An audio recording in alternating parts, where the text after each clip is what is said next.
Welcome to the Bulwark podcast. I'm Charlie Sykes. Boy, it's been too long since we've had David Priess back on the podcast, the Chief Operating Officer of Lawfare.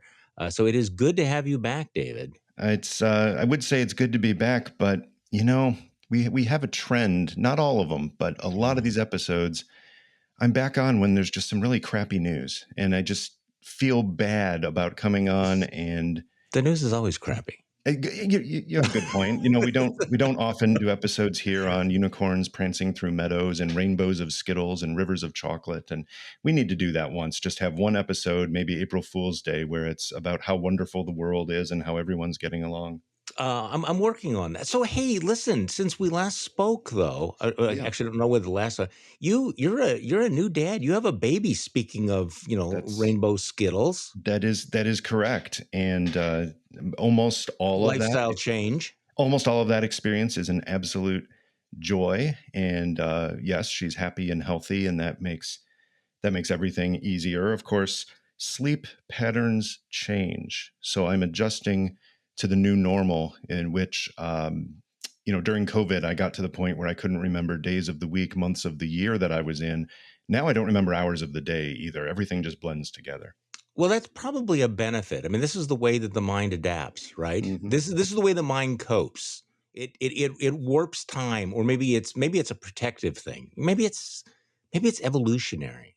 But in any case, so having a baby, it does change your perspective on so many things, including a lot of the things that I would like not to worry about in the future. I keep thinking, yeah, but my grandkids, they're going to have to put up with this. They're going to have to deal with all of that. Right. But because I notice how I already turned it to a negative thing. I said, hey, just congratulations. You got one sentence. It is a positive thing. So right before we came on, we were having a discussion about an issue that's really near and dear to my heart. And we are going to get to Afghanistan and intelligence failures and vaccines and all of that stuff. But I have to admit that I'm obsessed with mosquitoes. We in Wisconsin, this is mosquito season, and I have to say it's really tough. I envy you folks out on the East Coast who don't have as many. But you're telling me that in fact you have had mosquitoes. I always think of Virginia and Maryland, at least compared to Wisconsin, where the mosquito is our state bird, basically. I don't know. I would love to talk to a mosquito expert to find out if they are literally the same species, or if it's a different, I don't know, brood or family of mosquitoes. Because the climate is different in the upper Midwest than it is from the swamps of DC. But you have to remember that Washington, DC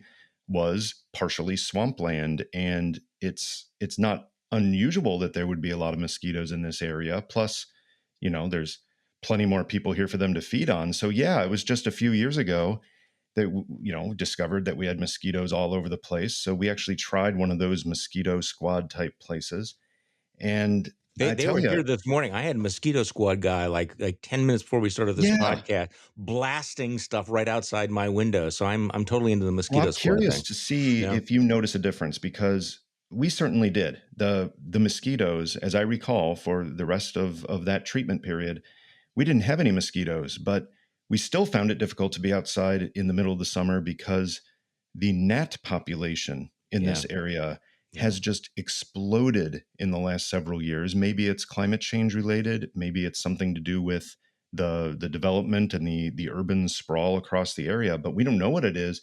We can't be 5 minutes outside running and playing without gnats in eyes, ears, nose, throat. It's not a mosquito squad type thing. They can't seem to help with those. I can take the gnats, except when they get into your ears and your eyes, and then it's like we have to go inside, and it's like what's the point? Well, this is why we invented screen porches and things like. But here's the thing, Charlie. I don't get this. Our dog can be outside and running around, not troubled at all, and I don't see gnats swarming the dog. There's something about the human head that these gnats seem to love, at least in this area. Maybe the species in Wisconsin is different. This may be your head, because I have dogs and they are swarmed. That's one of the reasons why we had the mosquito squad, go out with the two German shepherds and the old guy, Hmm. and I just was looking at one of the dogs, and he had bugs all over him, and I was like, "Oh, come on, this is not fair." And they're bothered by it. Yeah. People want to talk about more subs. No, actually, you probably do want to talk about mosquitoes. I am kind of waiting for that. This is part of the problem, though, of living in Wisconsin, is we wait all year long for it to be summer, to be warm weather. And there's a thing here that the first few days of really nice weather, everyone is outside, and no Yeah. one in Wisconsin ever wastes a nice day. But then you get to a point later in the summer where it's hot and it's humid and the mosquitoes are and the gnats are out there, and you start fantasizing about the first frost, and you go, what the hell's wrong with us? I mean, it's just like we have spent our whole lives waiting for it not to be frost and waiting for that 6 weeks of wonderful weather here. And then it's like, when the first frost comes, I'm going to be able to sit outside again and be able to go out in the woods, and the dogs, I don't have to worry about all of the stuff. Well, at least in Wisconsin, we don't have to worry about hurricanes, alligators, I don't know, whatever.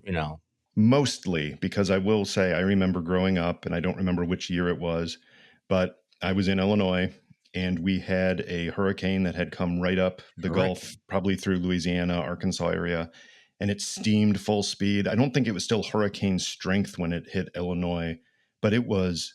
I remember the Hurricane. winds and the rain, and I Huh. thought, what is it? We get tornadoes, we get heat, we Yeah. get mosquitoes, we get lots of snow. Now we're getting hurricanes too. It didn't seem fair. Okay, well, at least no earthquakes. We don't have Good point. earthquakes here. Okay, so Good this is point. this is this is the thing. Okay, so before we get into this, I have to beat up on somebody, myself. Womp womp Oh, womp. so I woke up this morning looking at Twitter and something I had tweeted late last night, and I was ratioed. I mean, horribly ratioed. Is this the And congressman in it Afghanistan? is. It is. Yeah. It is. I had seen the story very, Hmm. very fleetingly of two guys who have been great on the necessity of getting the Afghan translators out. Seth Moulton and Peter Meyer. Seth Moulton's a Democrat. Peter Meyer's a Republican. And so I kind of like these guys and have liked what they have said. They've been very, very eloquent. And I saw that they had actually gone there, and I said, "Damn, this is what leadership looks like."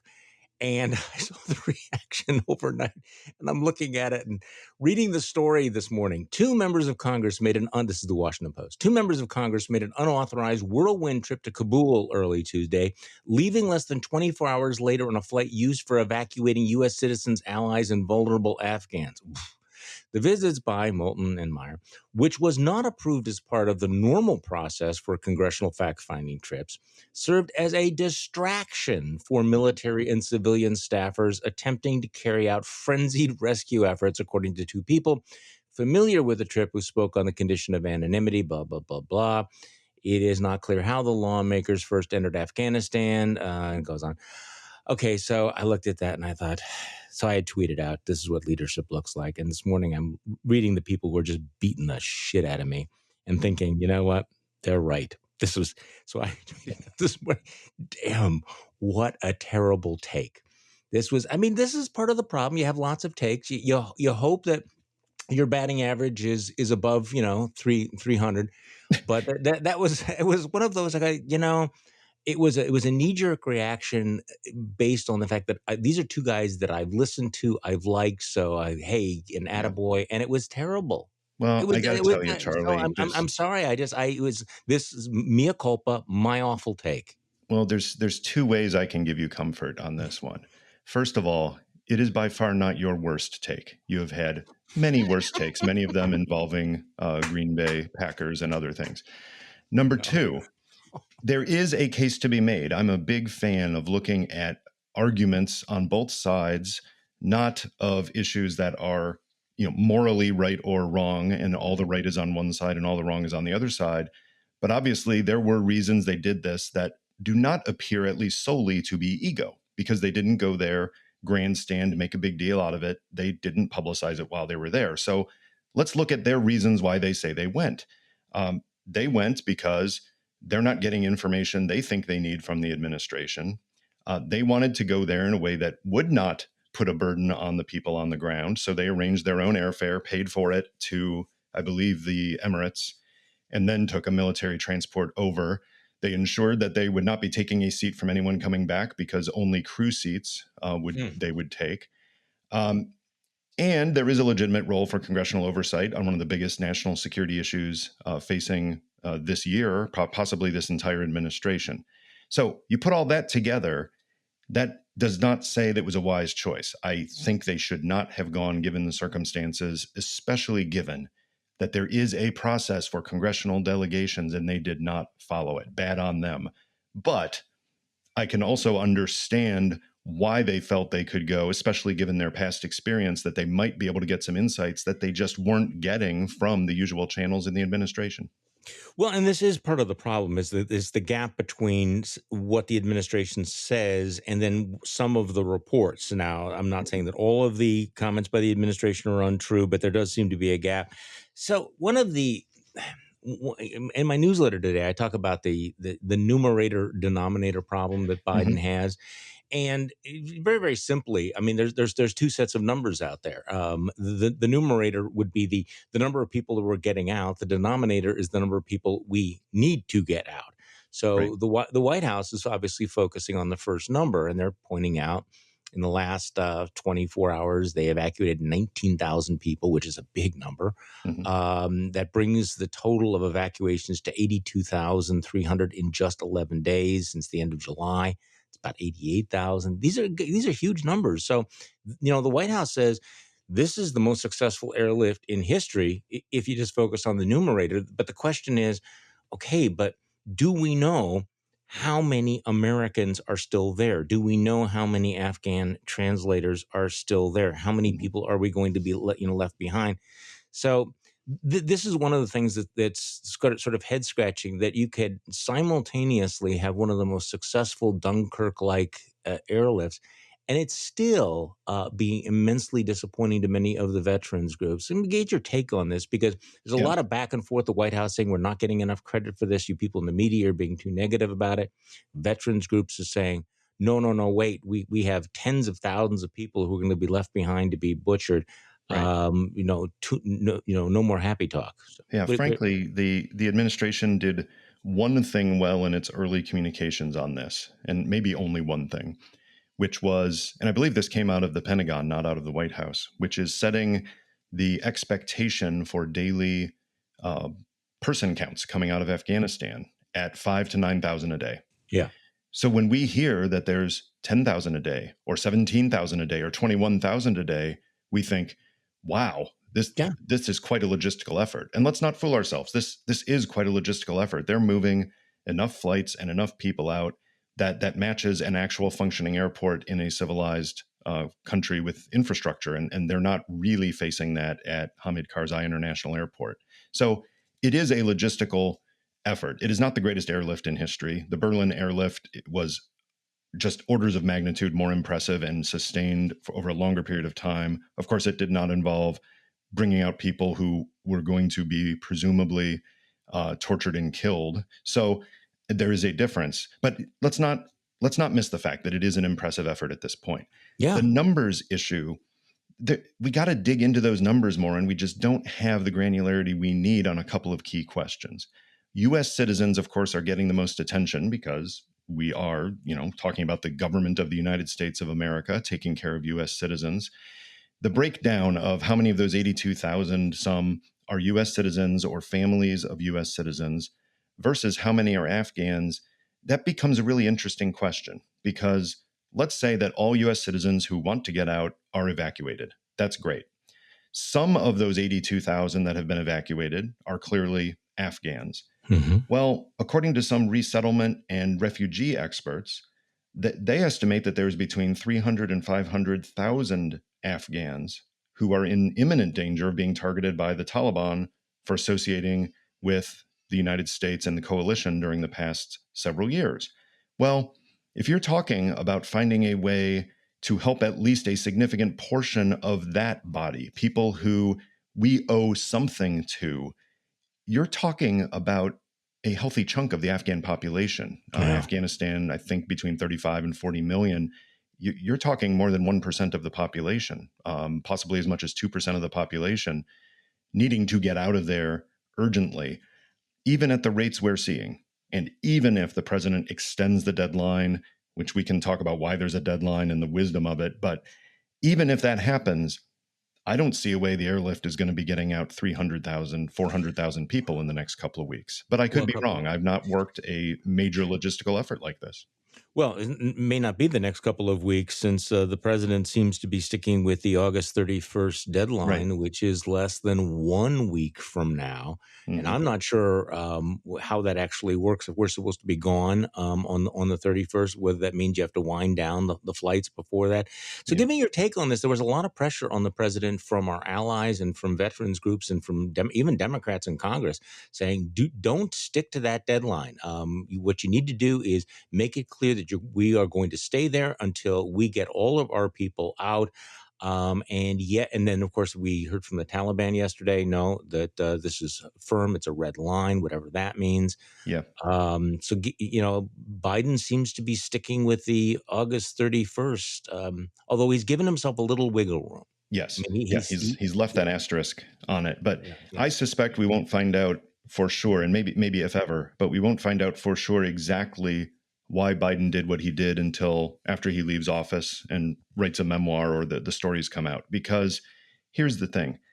Last year, February, if I recall, that's when Donald Trump, in his wisdom, decided to move forward on dealing with the Taliban and essentially saying we'll be gone by May of next year. Biden inherits that situation, right? And so fundamentally, he's faced with a choice. And even though we can criticize and should criticize the administration's handling of the execution of the withdrawal and the communication about that execution, you have to acknowledge that Biden was in a crappy situation. His fundamental choices were continue with the withdrawal with the date that had been put out there to the Taliban of May. He did not do that. He extended the deadline. Should he have put another date on it? I personally don't like that. I hate putting firm deadlines on things to somebody who then has a motivation to move forward knowing that things will be different on that date, but that's neither here nor there. He had the option of whether to continue to withdraw by a set date, perhaps negotiated with the Taliban or perhaps just communicated to the Taliban. Or he had the choice of forget that. We can maintain a presence, maybe not 2,500, maybe as the Afghan study group recommended earlier this year, maybe it's more like 4,500 troops just to advise and assist. But we can actually stay there longer and use that time to get all of these hundreds of thousands of people out safely instead of rushing it. But the problem is by then, the Taliban has already made advances.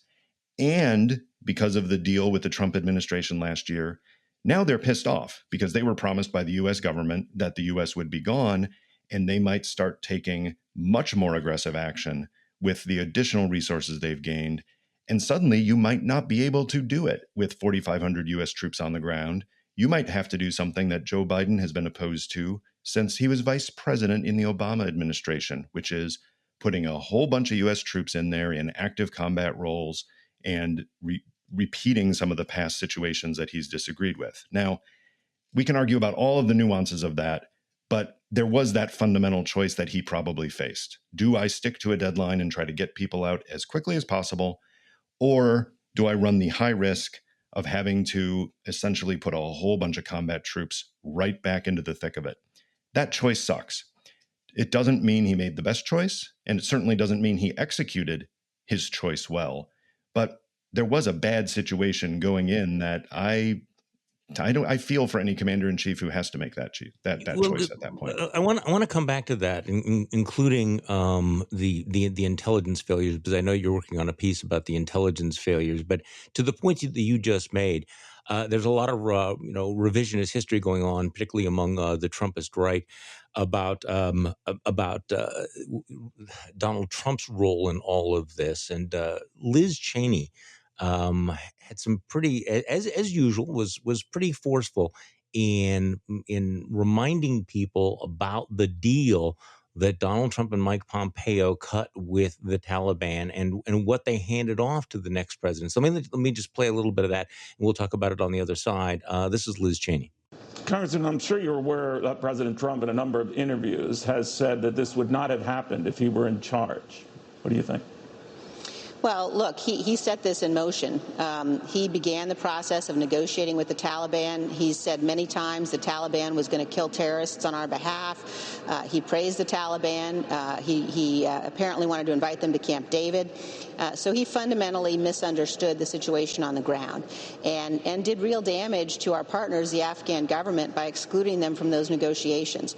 So the idea that you could sit at a table, negotiate with the Taliban, count on them to defend our security is wrong. And we heard a lot of things from President Trump and Secretary Pompeo that were wrong.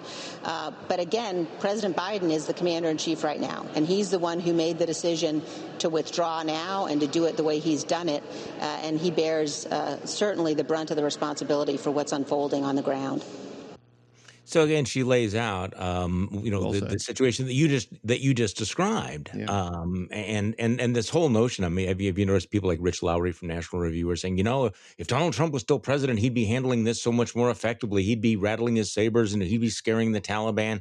Well, a lot of sort of what ifs, if onlys there.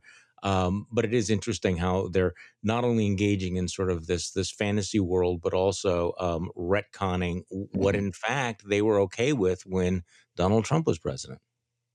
Yeah, there's no doubt in my mind that that alternative history where Donald Trump is making some of these decisions, that it would not have been appreciably better. So it's disingenuous for anyone to claim that this is, somehow solely President Biden's fault. But responsible leaders don't use that as an excuse. And I've heard Biden put out there, this decision is mine, the buck stops here, that kind of mentality. And that's right. It's not pushing the blame to the others. We're not hearing this president say, I don't take any responsibility at all. That's not coming out of his mouth. It's a crappy situation, and he had to make a choice, and he made a choice, and he's going to have to defend that choice. Well, let's talk about. I wanted to talk to you specifically about the possibility of intelligence failures and how intelligence failures, Mhm. might have contributed to all of this. As I know that there's a piece that you're working on for Lawfare, which will probably be up by the time that people listen to this podcast. I want to talk about that when we come right back.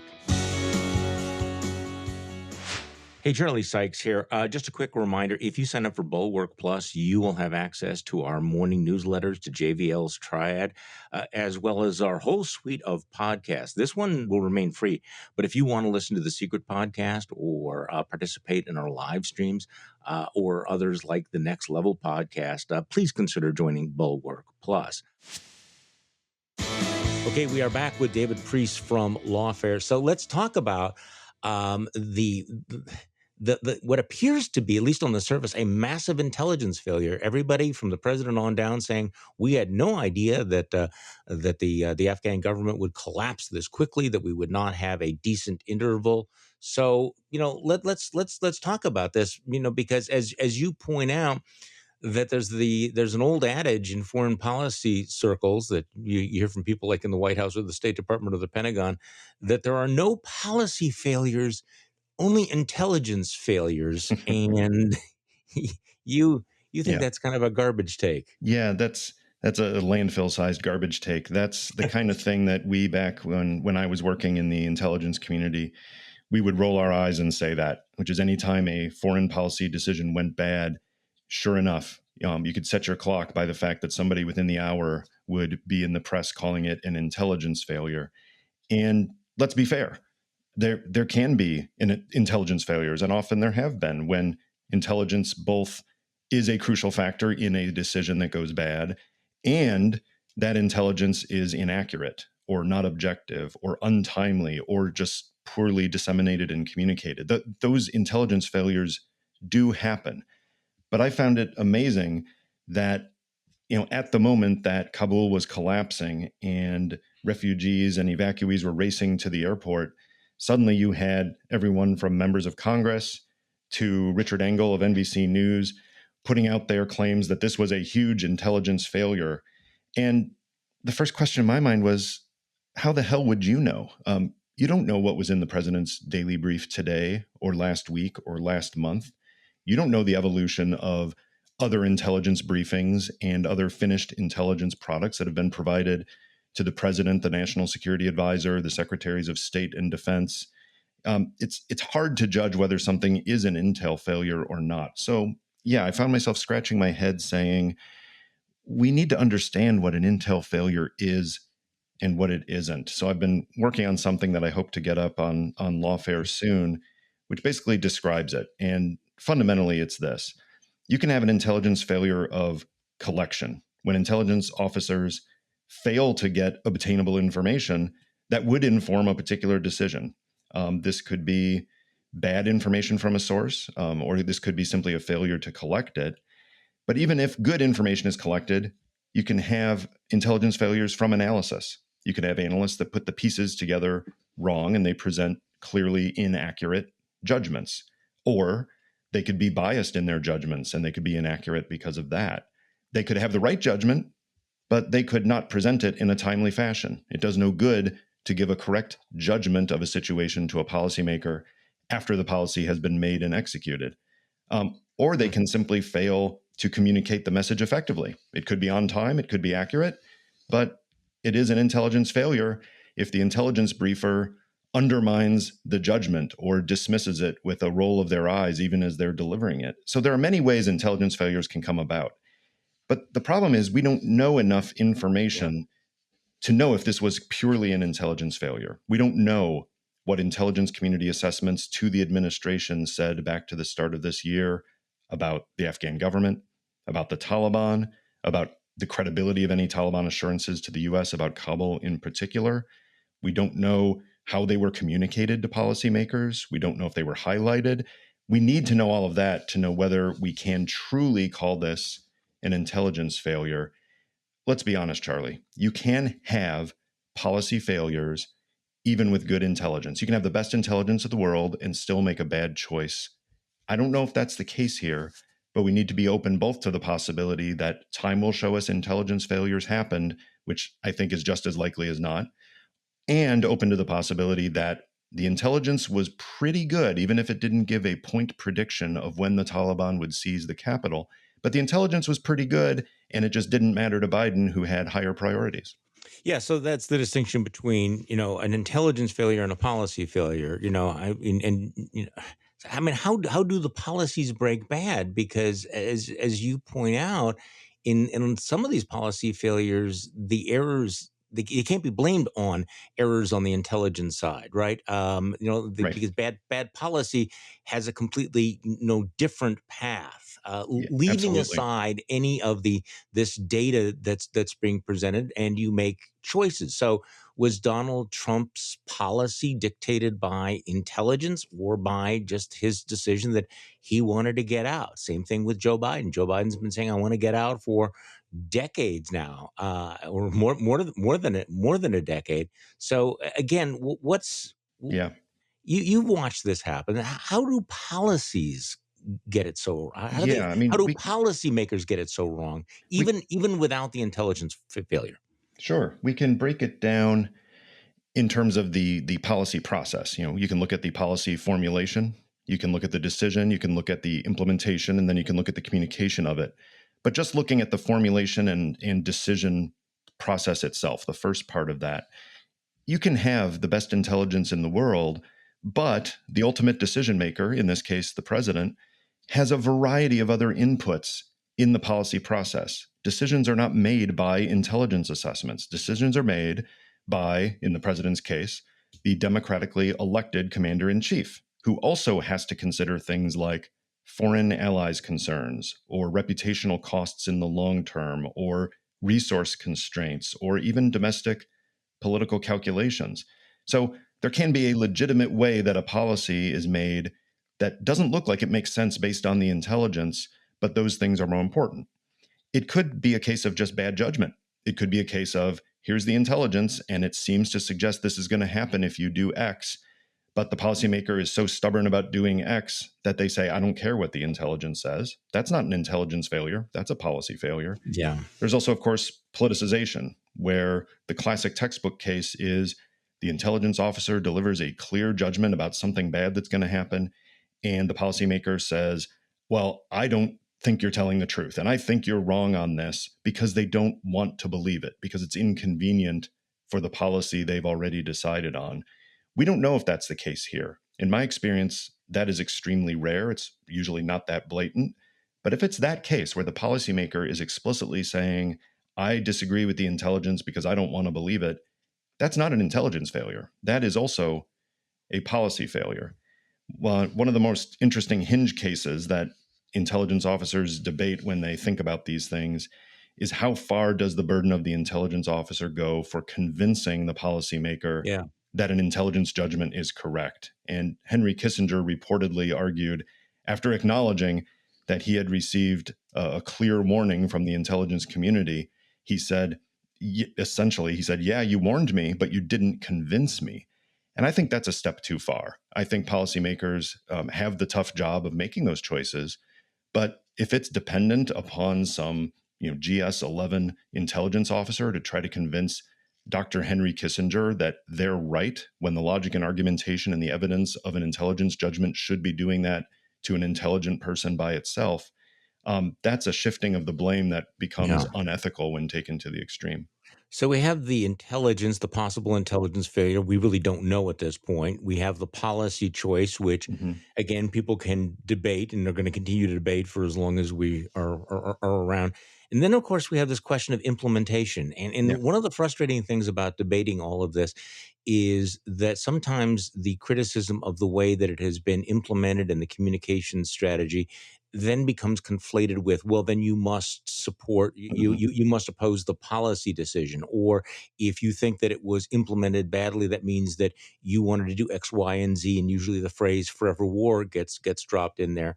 Yeah. But I mean, it's your take on all of this, whether or not we agree with the decision to pull out. It is hard to argue that this implementation Mm-hmm. is optimal. Yeah, legitimate Well, questions here, Charlie, and questions that I hope Congress, in its constitutional role, will start asking in depth, because the dynamic here should not have been a surprise. And the reporting that we have seen suggests that it was not a surprise to some in the government. So the question becomes, to whom did they express that? Did that message get through to decision makers, and did they care? But the dynamics that happened in August 2021 could have been predicted by a reasonable person looking at all factors here back in the spring.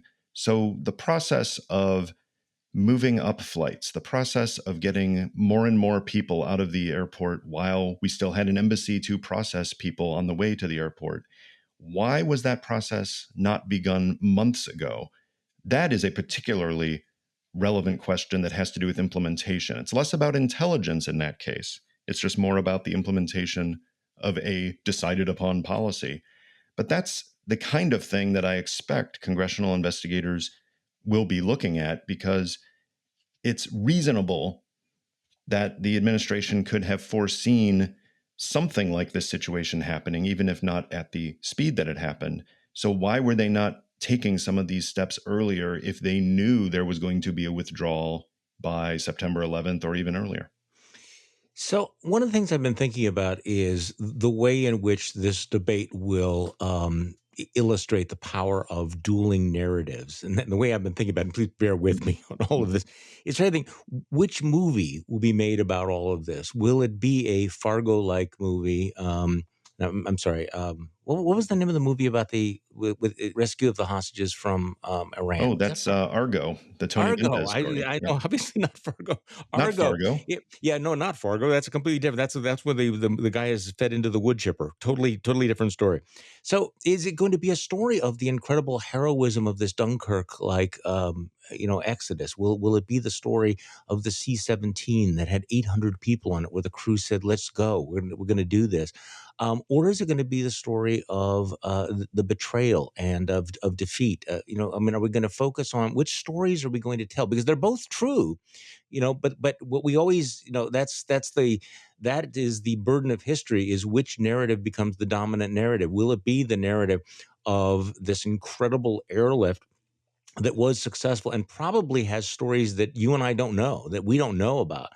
special ops operations to extract people, the extraordinary heroism of folks who were managing to get it out, the efforts of the incredibly generous humanitarian efforts of people who are arranging the charter flights. Is that going to be the dominant narrative?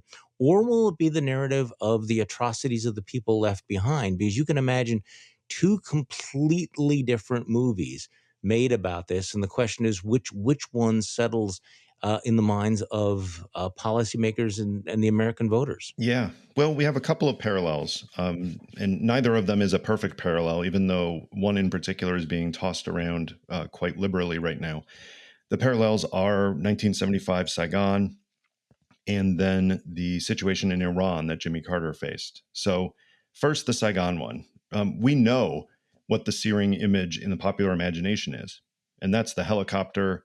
The most famous image, which people associate with leaving the U.S. embassy, it's actually not. It's from a hotel or a building where there were some government facilities, but the image is there of the last helicopter out of Saigon and the hellscape that awaited those who could not get out. So that's the dominant narrative there, even though there are many cases of heroism and courage in those final days.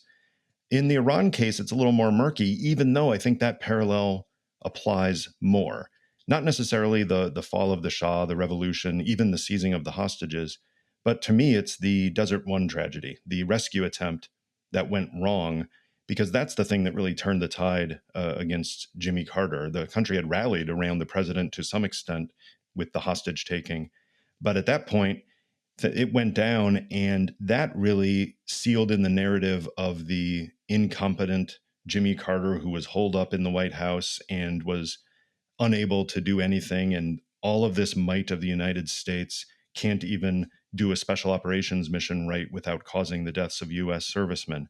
That's the narrative that for many people had dominated that, frankly, until Tony Mendez of the CIA was allowed to start telling his story about the mission that became the movie Argo with Ben Affleck. Now, I don't think that has necessarily overtaken in national security circles the narrative about the Iranian disaster. We know that Bob Gates repeatedly, as Secretary of Defense to President Obama, cited the potential for a situation like Desert One, a failed rescue attempt, when they were debating the Abbottabad raid on bin Laden. So it definitely was a dominant narrative for future important national security decisions.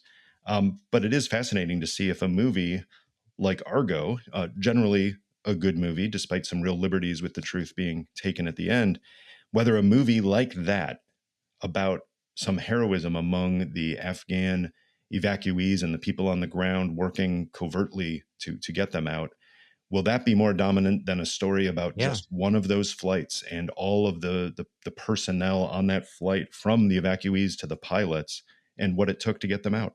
Because there are so many amazing stories out there, and I'm not trying to reduce this or trivialize this. It's just the question is, how in the public imagination, what is this going to be? Because I mean, sometimes these things do get simplified, and there are so many amazing stories, and it is positive. So I've been very, very critical, along with others, of the way the Biden administration has handled this. But clearly, one of the things that they are pointing to is the fact that we have pulled out, all of these people, we've engaged in this very fluid, chaotic situation, but there have been no Americans killed, none.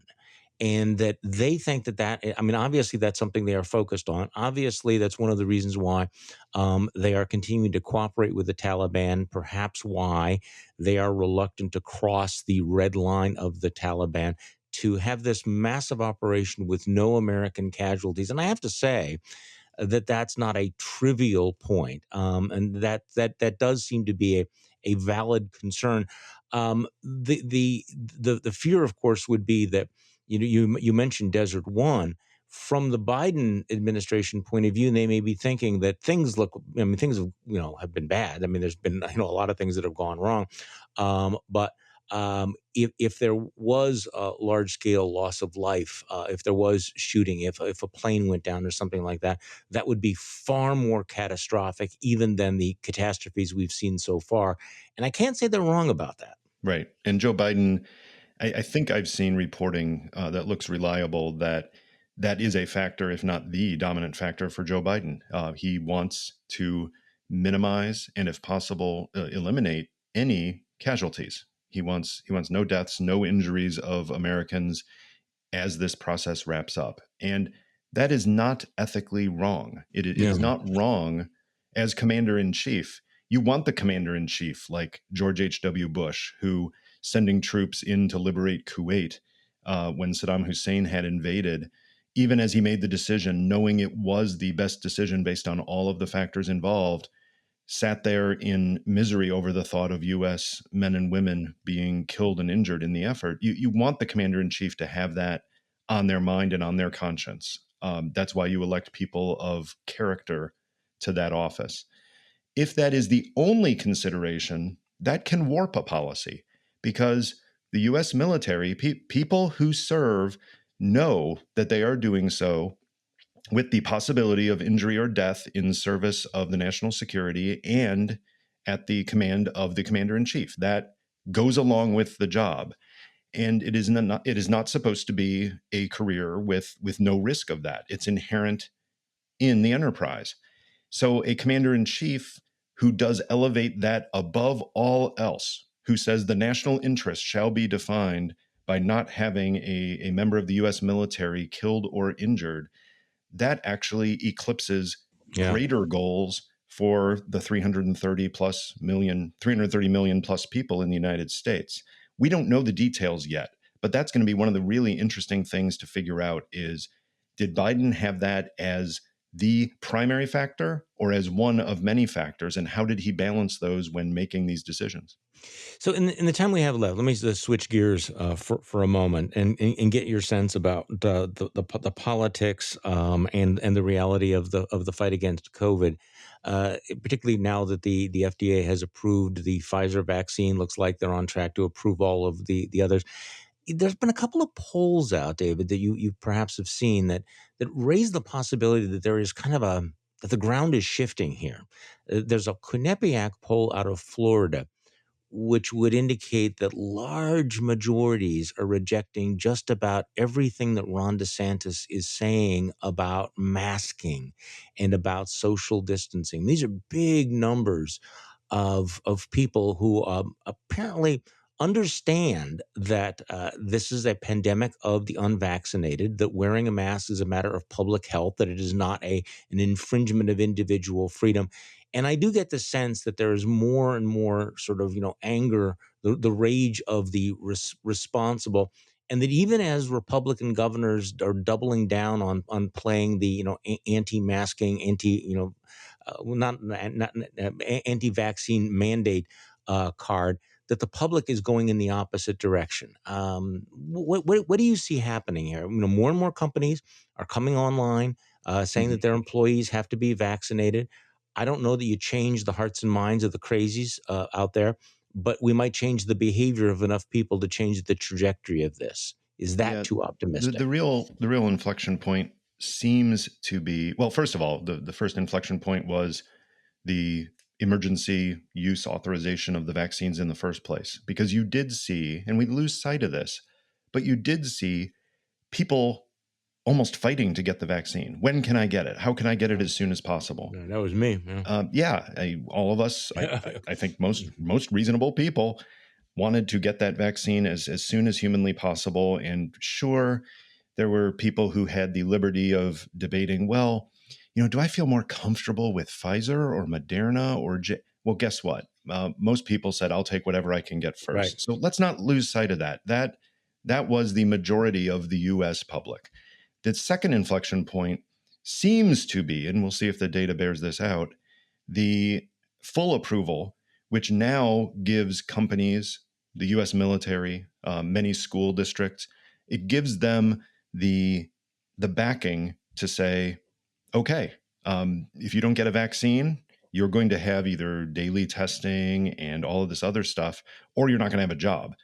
And it's sad that that's the push it takes, rather than the continuing images of people fighting for life in hospitals, of doctors and nurses breaking down because they can't cope, people being turned away from emergency rooms for other illnesses because the unvaccinated are filling up all the hospital beds. It's sad that isn't the inflection point, but the inflection point is, well, now it's going to affect your paycheck.